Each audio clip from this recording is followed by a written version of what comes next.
Hi guys, welcome to our channel mister Sisindri. Big boss Telugu season 8 అంగరంగ వైభవంగా ప్రారంభం అయ్యింది. అట్టహాసంగా మొదలైన బిగ్ బాస్ సీజన్ 8లో గ్రాండ్ లాంచ్ రోజే గొడవలు కూడా ప్రారంభమయ్యాయి. డైరెక్టర్ అనిల్ రావిపూడి హౌస్లోకి వచ్చి ఫ్రాంక్ చేసిన సంగతి తెలిసిందే. ఈ ప్రాంక్లో హౌస్లో ఉన్న వారిలో ఎక్కువ మంది మణికంఠ ఇంటి నుండి బయటికి వెళ్ళిపోవాలి అంటూ ఓటు వేశారు. ఈ సమయంలో రాక అవకాశం వస్తే తొలి రోజే నన్ను బయటికి పంపిస్తున్నారు అంటూ మణికంఠ తనలో ఉన్న కోపాన్ని బయటికి తీసి, మీకు ఇది ఒక అవకాశమేమో, నాకు మాత్రం ఇదే జీవితం అంటూ చాలా ఎమోషనల్ అయ్యి మాట్లాడాడు. మణికంఠ చాలా ఎమోషనల్ పర్సన్గా కనిపిస్తున్నాడు.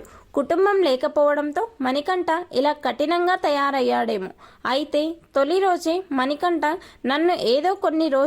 నేను ఏదో కొన్ని రోజులు ఎంజాయ్ చేసి వెళ్ళిపోదామని రాలేదు, నా లైఫ్లో ఇదే అనుకుని వచ్చాను అని చెప్తుంటే బిగ్ బాస్ సీజన్ 7 విన్నర్ రైతు బిడ్డ పల్లవి ప్రశాంత్ గుర్తుకు రాక మానడు.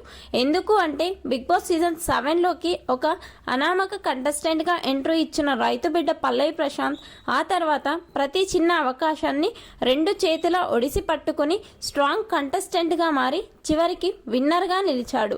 ఇకపోతే మణికంఠ పల్లవి ప్రశాంత్లో ఉన్న సేమ్ క్వాలిటీ ఏమిటి అంటే, ఇప్పుడే కదా వచ్చాం అని కాకుండా ఎంట్రీ ఇచ్చిన క్షణం నుండే తన లక్ష్యంపై మాత్రమే గురిపెట్టి అడుగులు ముందుకు వేయడమే. అదే దారిలో చివరి వరకు నడిచిన పల్లవి ప్రశాంత్ విన్నర్గా నిలిచాడు. అయితే మణికంఠ కూడా మరో పల్లవి ప్రశాంత్ అవుతాడా అంటే ఇప్పుడే చెప్పలేము. టాస్కుల్లో మంచి పర్ఫార్మెన్స్, పక్కవారితో బాగా మాట్లాడుతూ ఉంటే స్ట్రాంగ్ కంటెస్టెంట్ అయ్యే అవకాశం ఉంది. అలాగే మణికంఠకి మదర్ సెంటిమెంట్ వర్కౌట్ అయితే టాప్ 5లో చోటు దక్కించుకున్న ఆశ్చర్యపోవాల్సిన అవసరం లేదు.